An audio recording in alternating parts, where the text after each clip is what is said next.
3/2007 മുതൽ നടപ്പിൽ വരുന്ന കേരളത്തിലെ ഡ്രൈവിംഗ് ടെസ്റ്റിൻ്റെ ടെസ്റ്റിൻ്റെ മാതൃകയാണ് ഈ കാണുന്നത്. അതാണ് ഈ രീതിയിൽ ഫ്രണ്ടിൽ വന്നു. അതനുസരിച്ചിട്ട് ഈ ആൾക്കാർ നിൽക്കുന്ന ആ ഗ്യാപ്പിലേക്ക് റിവേഴ്സ് പാർക്ക് ചെയ്യണം. അത് കഴിഞ്ഞ് തിരിച്ച് വണ്ടി അങ്ങനെ തന്നെ വന്ന് നേരെ ഫ്രണ്ട് പോവുക. ഫ്രണ്ട് പോയി സാധാരണ ഒരു വാഹനം എങ്ങനെയാണോ എച്ചിരുന്ന് ആ രീതിയിൽ തന്നെയാണ് ഇടയിലുള്ള കമ്പികളിൽ കൂടെ പോയി അങ്ങനെ തിരിഞ്ഞ് ഇങ്ങോട്ട് വരണം. അതുപോലെ നേരെ ഫ്രണ്ടിലേക്ക് തിരിച്ച് പോകണം. ഫ്രണ്ട് കഴിഞ്ഞ് തിരിച്ച് അങ്ങനെ വന്ന് ഇതിനകത്തുകൂടെ തിരിച്ച് ഇവിടെ വന്ന് അവിടെ നിന്ന് അങ്ങനെ നേരെ അങ്ങനെ വന്ന് തിരിച്ച് നേരെ അതേപോലെ പഴയ സ്ഥലത്ത് തന്നെ കൊണ്ട് നിർത്തിയതാണ് പുതിയ എച്ചിൻ്റെ മാതൃക. ഇപ്പോൾ വണ്ടി അവിടെ നിന്ന് എൻ്ററായി നേരെ മുന്നിലേക്ക് കൊണ്ടുവന്ന് നമ്മൾ അവിടെ എച്ചിൻ്റെ ആ ഫ്രണ്ടിൽ അവിടെ നിർത്തിയതിന് ശേഷം അവർ അതിൽ കാണിച്ചിരിക്കുന്ന ആ ആംഗിളിലേക്ക് ഉള്ളിലേക്ക് ഫുള്ളായിട്ട് വണ്ടി എൻ്റർ ചെയ്യണം. എൻ്റർ ചെയ്യണം കണ്ട അങ്ങനെ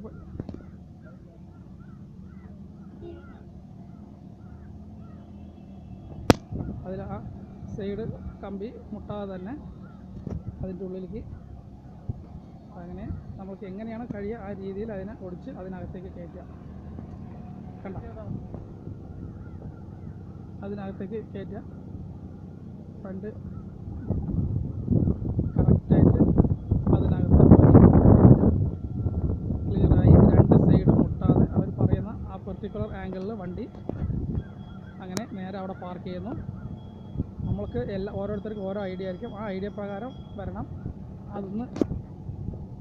അതൊന്ന് അങ്ങോട്ടും ഇങ്ങോട്ടും രണ്ട് ലെഫ്റ്റ് സൈഡ് മുട്ടാൻ പാടില്ല. ഇനി അതിന് ശേഷം നേരെ വണ്ടി ഫ്രണ്ടിലേക്ക് വരണം. അപ്പോൾ പാർക്കിംഗ് നിങ്ങളുടെ കഴിഞ്ഞു. അത് കഴിഞ്ഞ് സാധാരണ നമ്മൾ എങ്ങനെയാണ് ഒരു എച്ച് ആ രീതിക്കാണ് വണ്ടി മുന്നോട്ട് പോകുന്നത്. മുന്നോട്ട് പോയിക്കൊണ്ടിരിക്കണം. വണ്ടി മുന്നോട്ട് പോയി ആ എൻഡിൽ ലെഫ്റ്റ് സൈഡിലുള്ള എൻഡ് എത്തി. അവിടുന്ന് റിവേഴ്സ് ഗിയറിട്ട് എച്ചിൻ്റെ സെൻറ്ററിൽ കൂടെ റൈറ്റ് സൈഡിലേക്ക് പോകണം. അത് സൈഡ് മിറർ നോക്കി തന്നെയാണ് നിങ്ങൾ പോകേണ്ടത്. അത് കറക്റ്റായി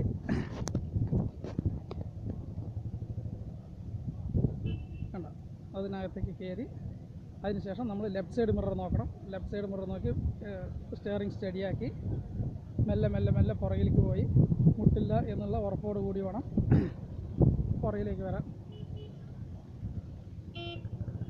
കണ്ട അങ്ങനെ അതിൻ്റെ ഉള്ളിലേക്ക് എൻ്റർ ആയി കഴിഞ്ഞാൽ സ്റ്റിയറിംഗ് സ്റ്റഡിയാക്കി നേരെ അതിൽ വന്ന് നിൽക്കുന്നു. അവിടുന്ന് വണ്ടി നിന്ന് കഴിഞ്ഞാൽ വീണ്ടും ഫസ്റ്റ് ഗിയറിട്ട് മുന്നിലേക്ക് പോകണം.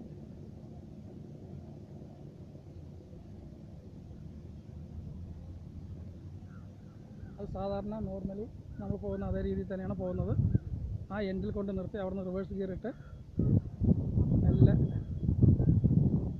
സൈഡ് മിറർ ശരിയല്ലെങ്കിൽ അതിനനുസരിച്ച് അഡ്ജസ്റ്റ് ചെയ്യേണ്ടതാണ്. ആ ലെഫ്റ്റ് സൈഡിലെ മിററിലാണ് ശ്രദ്ധിക്കേണ്ടത്. അത് ഏത് രീതിയിലാണ് വരിക എന്നുള്ളത് നമ്മളെ എക്സ്പീരിയൻസ് കൂടെ ഡെവലപ്പ് ചെയ്തെടുക്കാം. ഫുള്ള് ലെഫ്റ്റ് കട്ട് ചെയ്ത് ഇതിലേക്ക് എൻ്റർ ആവുന്ന വണ്ടി.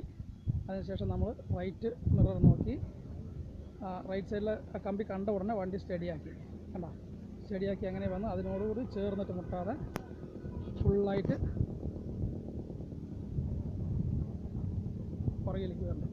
പുറകിലേക്ക് വരുമ്പോൾ വളരെ കറക്റ്റായിട്ട് വരണം. കാരണം ആ രണ്ട് സൈഡും കയർ കെട്ടിയത് കൊണ്ട് ഒരു കയറിൽ ടച്ചായി കഴിഞ്ഞാൽ ഒരു നിരപ്പിലുള്ള എല്ലാ കമ്പികളും വീഴാൻ സാധ്യതയുണ്ട്.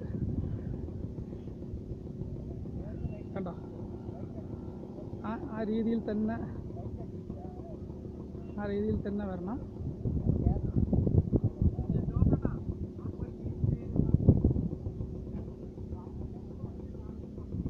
ആ രീതിയിൽ തന്നെ